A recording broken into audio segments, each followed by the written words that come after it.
Welcome to Geopolitics with the Gods Part 3. This video will be the final part to this series for the time being, because I have nothing else to add to it yet. It will focus on the purpose and application of this series. I only came up with this idea a couple months ago, so I have not been able to do everything yet either. This means that I have not been able to internalize everything yet, and internalizing everything is key to making this idea work. But Geopolitics with the Gods is based on systems analysis. The idea behind this series is to get your brain thinking in terms of the gods and what they represent. This way, it becomes easy for you to compress data. If you are an investor working in geopolitical risk or political risk, then being able to compress data that comes your way will put you above 90% of everybody else in these fields. You want this to become secondhand nature. You want to be able to read a news headline and associate that headline with a particular god. Why do you want to do this? Because you are tracking gods. In the case of political and geopolitical risk, you are tracking gods in a country. I would also recommend tracking gods in the region you are working on, so you can get a better idea of what is going on. If you are working on Japan, then you should map out South Korea, North Korea, Taiwan, China, and the Philippines. You are tracking the gods that are dormant, active, declining, and rising. But you are heavily focusing on the gods that are rising. To be a good investor or risk analyst, then you need to be able to foresee what is going to happen next. You need to be able to predict the future. And this is the best way that I have come up with for doing this. Especially since you do not need to know everything that is going on. With this method, you should only have to do risk analysis once a week, and not every single day or every 3 days. For example, if fertility in a country is going down, then the fertility god that you are using is on the decline. And the decline of this god might cause another one to rise in power. I have stated in a previous video that part 1 and part 2 of this series are the easy parts. You will be in good shape if you have at least one god memorized from each of the categories in part 1 and part 2. Part 3 is the complicated part because you are combining 3 gods. You are combining the major dormant, rising, and active gods that you see.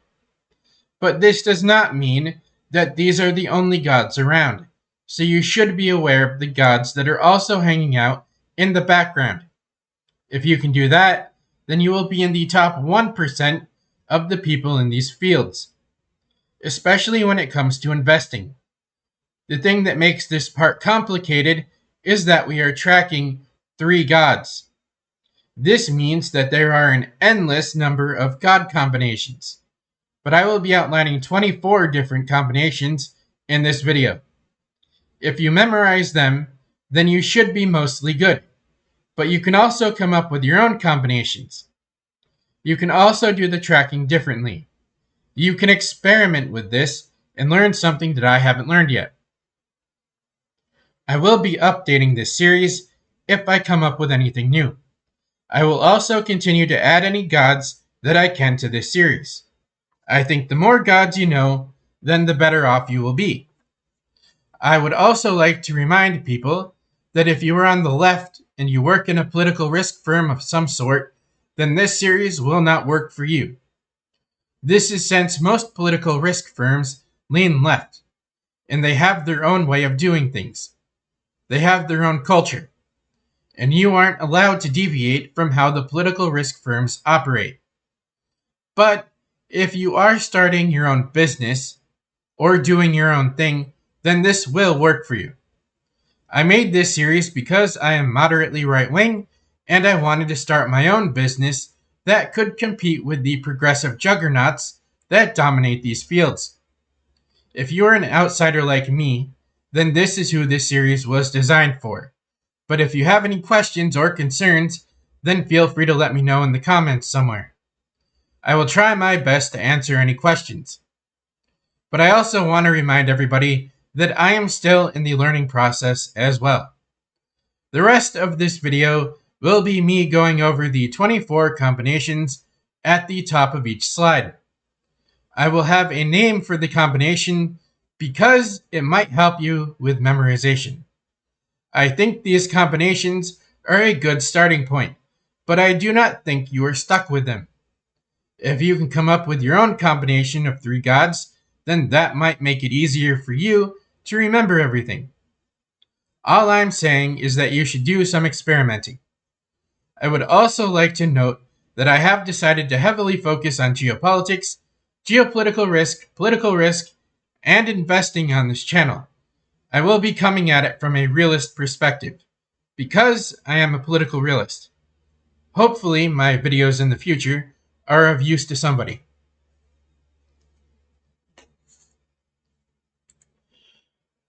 So, our first category is legitimacy and state authority. Our first combination is the throne is cracked, with Zeus or Jupiter and Themis failing and Nemesis rising. This means formal authority exists and moral legitimacy does not. So you should expect elite backlash, judicial crisis, and constitutional brinkmanship. The next one is the Hollow Crown, which is a combination of Odin, Janus, and Kronos. Strategic elites, no reform is needed, but time is gone. So you should expect rushed decisions, last-minute pivots, and over-securitization. The next one is the Law Without Teeth, which is a combination of Tyr and Forseti being weak and Loki active.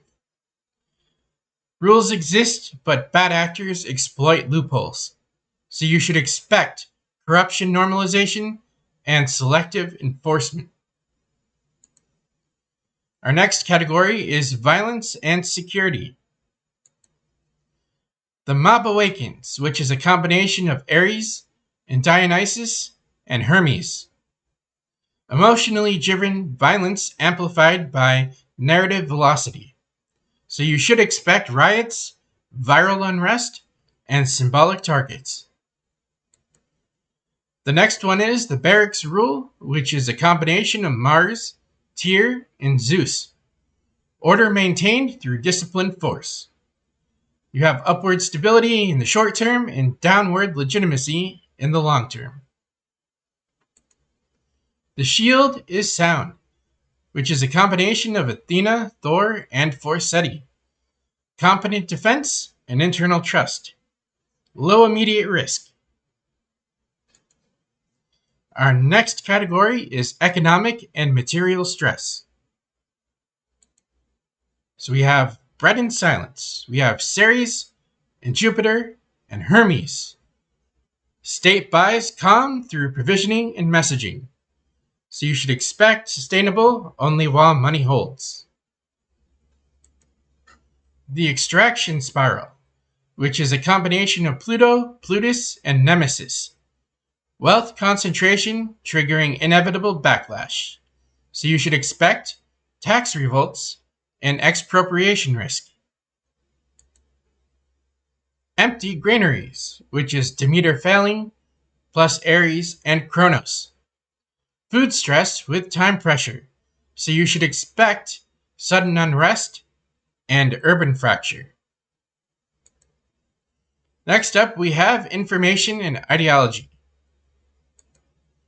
The Mirror War, Hermes and Loki and Bragi.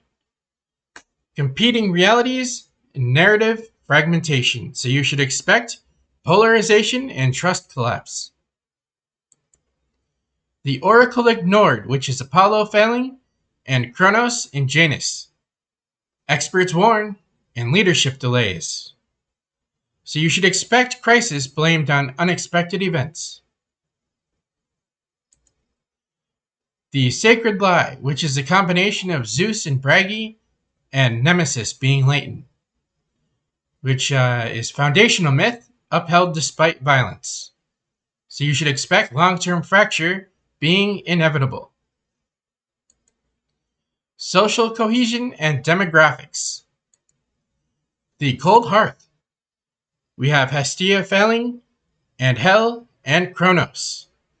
Quiet demographic and social decay.